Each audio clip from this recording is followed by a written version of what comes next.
ओम नमः शिवाय। आपकी अपने चैनल शिव भक्ति 0.2 में आप सभी लोगों का हार्दिक स्वागत है।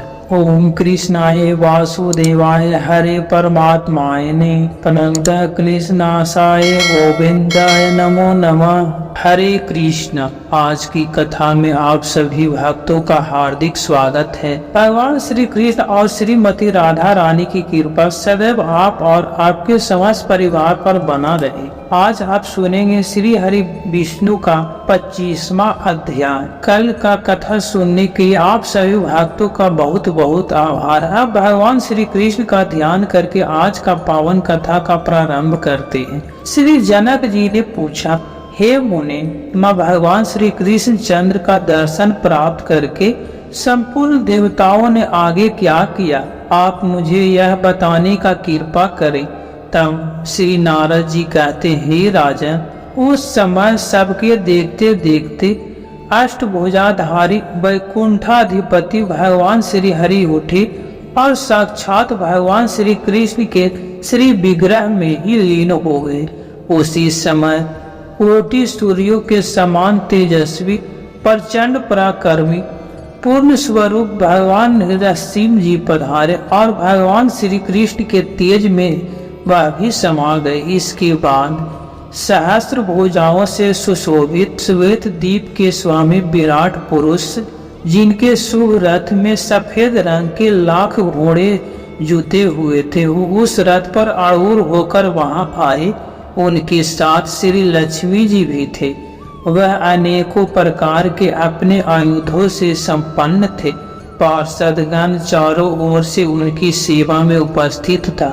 भगवान भी उसी समय श्री कृष्ण के श्री विग्रह में सहसा ही प्रविष्ट हो गए। फिर वह पूर्ण स्वरूप कमल लोचन भगवान श्री राम स्वयं वहां पधारे। उनके हाथ में धनुष और बाण थे तथा साथ में श्री सीता जी और भरत आदि तीनों भाई भी थे। उनका दिव्य रथ 10 करोड़ सूर्य के समान प्रकाशमान था और उस पर निरंतर चरण डुलाए जा रहे थे। असंख्य वानर युद्धपति उनकी रक्षा कार्य में संलग्न थे। उस रथ के 1 लाख चक्कों से मेघों की गर्जना के समान गंभीर ध्वनि निकल रहा था। उस पर लाखों ध्वजाएं फहराए जा रहा था और उस रथ में लाख घोड़े जुते हुए थे। वह रथ स्वर्णमय था और उसी पर बैठकर भगवान श्री राम स्वयं वहां पर पधारे थे। वह भी भगवान श्री कृष्ण चंद्र के दिव्य विग्रह में ही लीन हो गए। फिर उसी समय साक्षात जग नारायण श्री हरि वहां पधारे, जो प्रलय काल की ज्वाल मान अग्नि शिखा के समान उद्भासित हो रहे थे। देवेश्वर यज्ञ अपनी धर्म पत्नी दक्षिणा के साथ ज्योतिर्मय रथ पर बैठे दिखाई देते थे।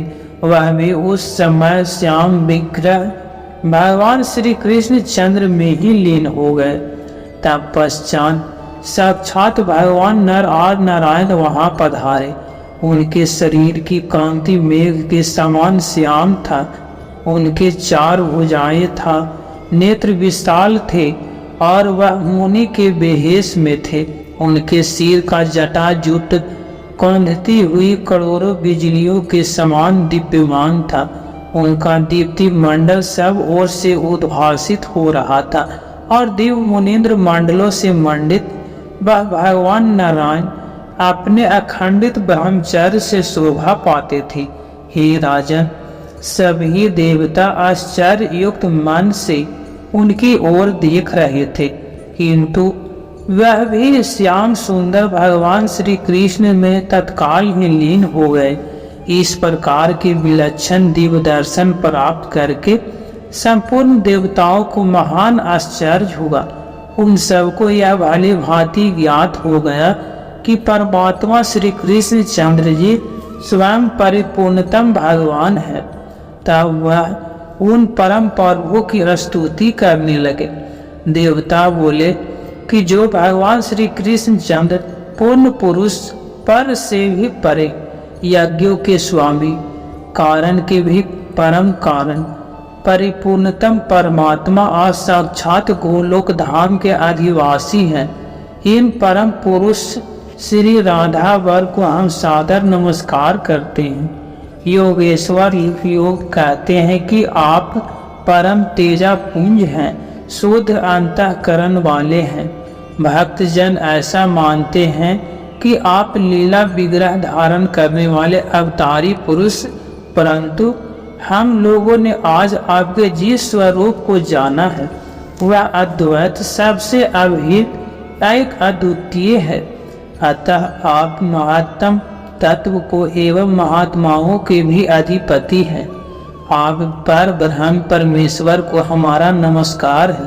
कितने विद्वानों ने व्यंजना, लक्षणा और स्फोट वारा द्वारा आपको जाना चाहा, किंतु फिर भी वह आपको पहचान नहीं सके, क्योंकि आप निर्दिष्ट भाव से रहित हैं। अतः माया से निर्लेप आप निर्गुण ब्रह्म की हम शरण ग्रहण करते हैं। किन्हीं ने आपको ब्रह्म माना है, कुछ दूसरे लोग आपके लिए काल शब्द का व्यवहार करते हैं।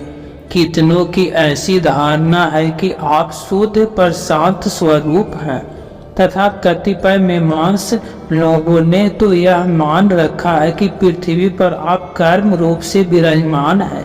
कुछ प्राचीनों ने योग नाम से तथा कुछ ने कर्ता के रूप में आपको स्वीकार किया है। इस प्रकार सबकी परस्पर विभिन्न ही युक्तियां हैं। अतः वह कोई भी आपको वस्तुतः जान नहीं सका। कोई भी यह नहीं कह सकता कि आप यही हैं, ऐसे ही हैं। अतः आप अन्य निर्देश अचित अनिर्वचनीय भगवान के हमने शरण ग्रहण किया है। हे भगवान, आपके चरणों की सेवा अनेकों कल्याणों को देने वाला है। उसे छोड़कर जो तीर्थ, यज्ञ और तप का आचरण करते हैं अथवा ज्ञान के द्वारा जो प्रसिद्ध हो गए हैं, उन्हें बहुत से विघ्नों का सामना करना पड़ता है। वे सफलता प्राप्त नहीं कर सकते। हे भगवान, आप हमसे क्या निवेदन करें? आपसे तो कोई भी बात छिपा हुआ नहीं है, क्योंकि आप चराचर मात्र के भीतर विद्यमान हैं, जो शुद्ध अंतःकरण वाले एवं देह बंधन से मुक्त हैं। वे हम विष्णु आदि देवता भी आपको नमस्कार ही करते हैं। ऐसे आप पुरुषोत्तम भगवान को हमारा प्रणाम है, जो श्री राधिका जी के हृदय को सुशोभित करने वाले चंद्रहार हैं, गोपियों के नेत्र और जीवन के मूल आधार हैं, तथा ध्वजा की भांति गोलोक धाम को अलंकृत कर रहे हैं। ये आदि देव भगवान, आप संकट में पड़े हुए हम देवताओं की रक्षा करें। हे भगवान, आप वृंदावन के स्वामी हैं, गिरिराजपति भी कहलाते हैं। आप ब्रज की अधिनायक हैं। गोपाल के रूप में अवतार धारण करके अनेकों प्रकार की नित्य विहार लीलाएं करते हैं। श्री राधिका जी प्राण वल्लभ एवं सूत्रधरों के भी आप स्वामी हैं। आप ही गोवर्धन धारी हैं। आप धर्म के भार को धारण करने वाले इस पृथ्वी का उद्धार करने की कृपा करें।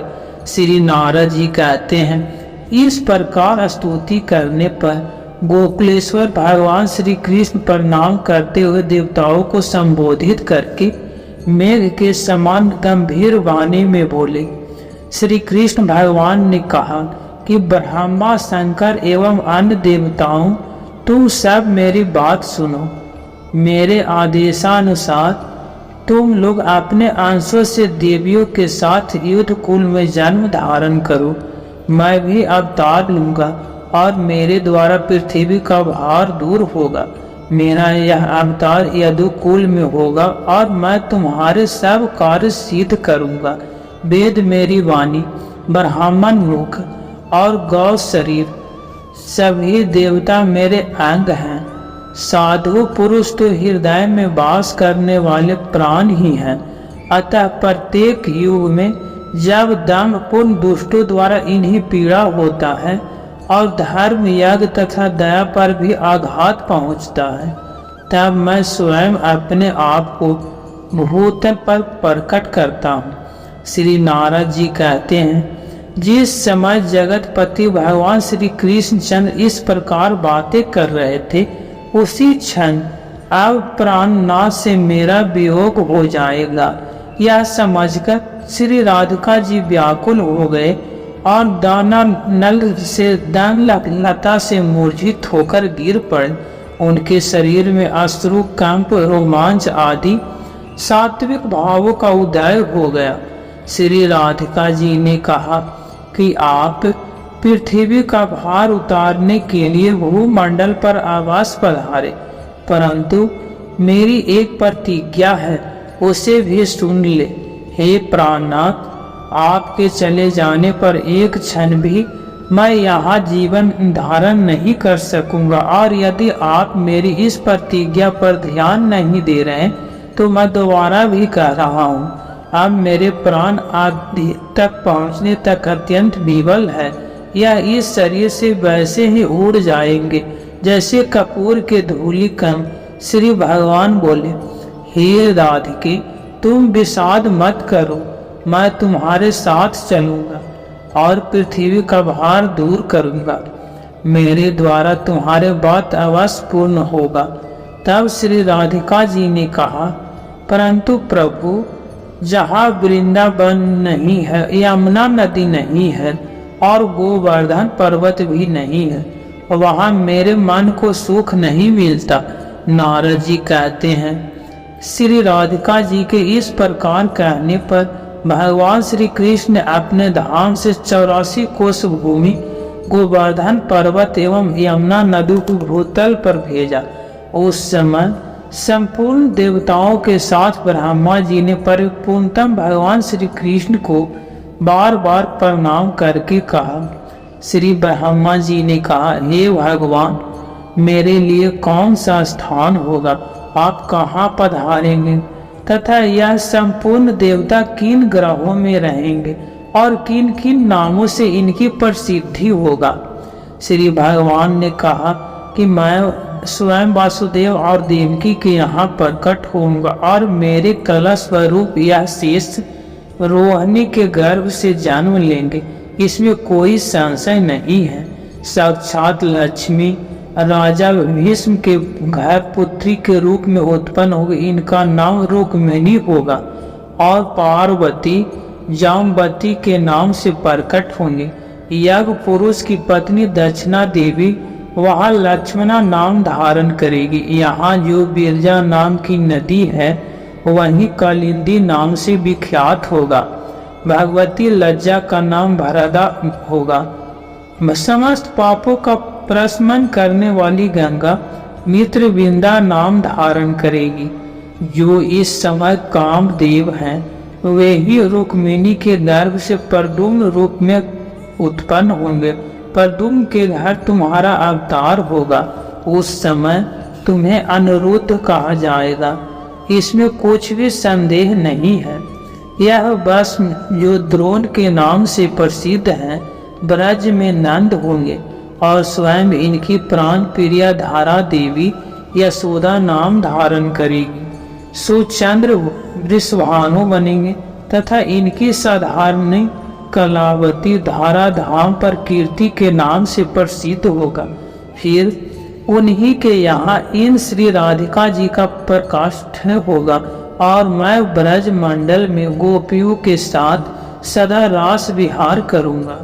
भगवान ने कहा कि हे ब्राह्मण, सुबल और श्री सुदामा नाम के सखा नंद तथा उपनंद के घर पर जन्म धारण करेंगे।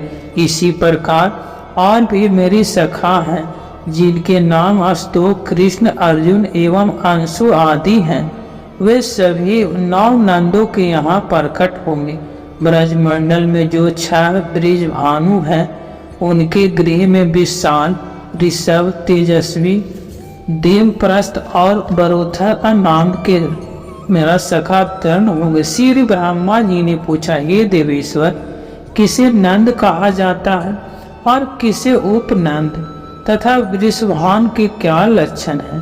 श्री भगवान जी कहते हैं, जो गौशालाओं में सदा गौओं का पालन करते हैं एवं गौ सेवा ही जिनका जीविका है, उन्हें मैंने गोपाल संज्ञा दिया है। अब तुम उनके लक्षण सुनो। गोपालों के साथ 9 लाख गायों के स्वामी को नंद कहा जाता है। 5 लाख गौओं का स्वामी को उपनंद को प्राप्त करता है।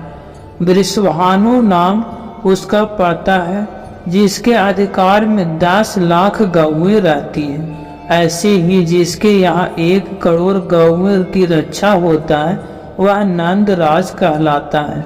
50 लाख गांवों के अध्यक्ष को वृषभानु वर्ष संज्ञा दिया गया है। सुचंद्र और द्रोण यह 2 ही ब्रज में इस प्रकार के संपूर्ण लक्षणों से संपन्न गोपराज बनेंगे, और मेरे दिव्य ब्रज में सुंदर वस्त्र धारण करने वाली सत चंद्राना गोप सुंदरियों के 100 युद्ध होंगे। श्री ब्रह्मा जी ने कहा, हे भगवान, आप दीन जनों के बंधु और जगत के कारण अर्थात प्रकृति के भी कारण हैं। हे प्रभु, अब आप मेरे समक्ष युद्ध के संपूर्ण लक्षणों का वर्णन कीजिए। श्री भगवान बोले, हे ब्रह्मा जी, मुनियों ने 10 कोटि को 1 अर्बुद कहा है। यहाँ 10 अर्बुद होते हैं उसे युद्ध कहा जाता है। यहाँ की गोपियों में कुछ गोलोकवासिनी है, कुछ द्वारपालिका है और कुछ श्रृंगार साधनों की व्यवस्था करने वाली है और कुछ सैया सवारने में संलग्न रहता है। कई तो पार्षद कोटि में आती है और कुछ गोपियां श्री वृंदावन की देख रेख किया करती हैं। कुछ गोपियों का गोवर्धन गिरी पर निवास है। कई गोपियां कुंज वन को सजाती और संवारता है तथा बहुतेरी गोपियां मेरे निकुंज में रहती है। इन सब को मेरे ब्रज में पधारना ही होगा। ऐसे ही यमुना गंगा के भी युक्त हैं। इसी प्रकार रमा, मधु, माधवी, बिरजा, ललिता, विशाखा एवं माया के युद्ध होंगे। हे ब्रह्मा जी, इसी प्रकार मेरे ब्रज में 8, 16 और 32 सखियों के युद्ध होंगे। पूर्व के अनेकों युगों में जो श्रुतियाँ, मुनियों की पत्नियां, अयोध्या की महिलाएं, यज्ञ में स्थापित की हुई सीता, जनकपुरी एवं कौशल देश की निवासी सुंदरियां तथा पुलिंद कन्याएं थीं तथा जिनके मैं पूर्ववर्ती युग में वर दे चुका हूँ, वे सब मेरे पुण्यमय ब्रज में गोप्य रूप में पधारेंगे और उनका भी युद्ध होंगे। तब श्री ब्रह्मा जी ने पूछा कि हे पुरुषोत्तम, इन स्त्रियों ने कौन सा पुण्य कार्य किया है तथा इनके कौन से वर मिल चुके हैं जिनके फलस्वरूप यह ब्रज में निवास करेगी। कारण कि आपका यह स्थान तो गोपियों के लिए भी दुर्लभ है। श्री भगवान जी बोले कि पूर्व काल में श्रुतियों ने श्वेत द्वीप में जाकर वहां मेरे स्वरूप भूत भूमा अर्थात विराट पुरुष या पर ब्रह्म का मधुर वाणी में स्तवन किया है। तब सहस्त्रपाद विराट पुरुष प्रसन्न हो गए और बोले, श्री हरि ने कहा, हे श्रुतियों, तुम्हें जो भी पाने की इच्छा हो वह वर मांग लो। जिनके ऊपर मैं स्वयं प्रसन्न हो गया उनके लिए कौन से वस्तु दुर्लभ है।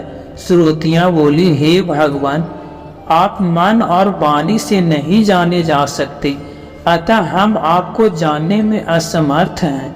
पुराण वेदता ज्ञानी पुरुष यहाँ जिसे केवल आनंद मात्र बताते हैं, अपने उसी रूप का हमें दर्शन बताएं। हे प्रभु, यदि आप हमें वर देना चाहते हो तो यही दीजिए। श्रुतियों की ऐसी बातें सुनकर भगवान ने उन्हें अपने दिव्य गोलोक धाम का दर्शन कराया, जो प्राकृतिक से परे है। वह लोक ज्ञानानंद स्वरूप अविनाशी तथा निर्विकार है। वहाँ वृंदावन नामक वन है जो काम पूरक कल्प वृक्षों से सुशोभित है। मनोहर निकुंजों से संपन्न वह वृंदावन सभी ऋतुओं में सुखदायी है। वहाँ सुंदर झरनों और गुफाओं से सुशोभित गोवर्धन नामक गिरी है। रत्न एवं धातुओं से भरा हुआ वह श्रीमान पर्वत सुंदर पक्षियों से आवृत है। वहाँ स्वच्छ जल वाली श्रेष्ठ नदी यमुना भी लहराती है। उसके दोनों तट रत्नों से बंधे हैं।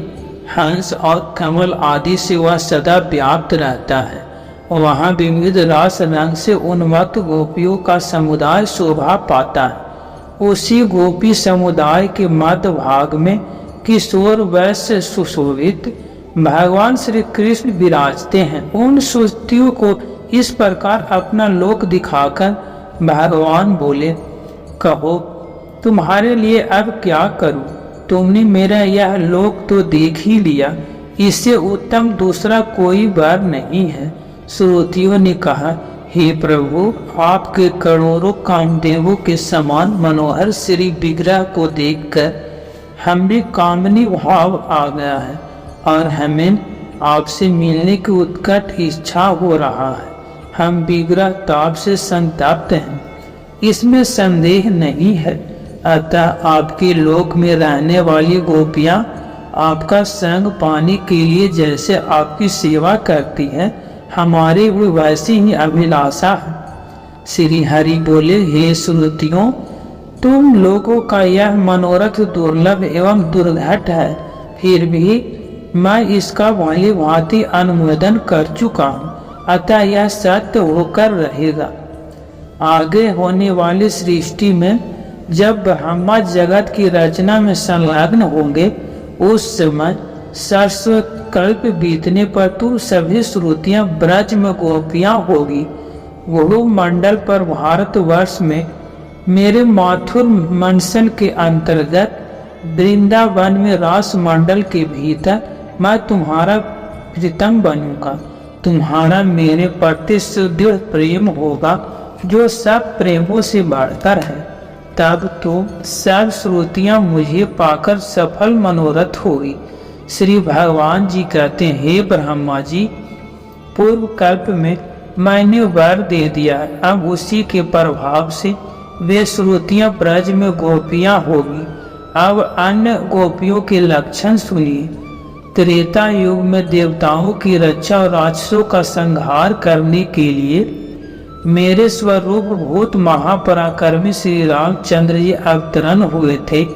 कमल लोचन श्री रामचंद्र जी ने सीता जी के स्वयंवर को जाकर धनुष तोड़ा और उन जनक नंदिनी श्री सीता के साथ विवाह किया।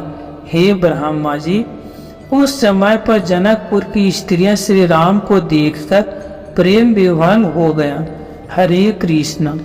आज का कथा यहीं पर समापन करता हूँ और इसके आगे का वृत्तांत आप कल के कथा में सुनेंगे। आज का कथा आपको कैसा लगा कमेंट बॉक्स में ज़रूर बताइए। अगर आपको कथा पसंद आता है तो वीडियो को लाइक किए बिना तो बिल्कुल नहीं जाना है। कमेंट बॉक्स में राधे राधे जरूर लिखिए। अगर संभव हो तो वीडियो को शेयर भी जरूर कीजिए। मिलते हैं कल की कथा में, तब तक के लिए राधे राधे।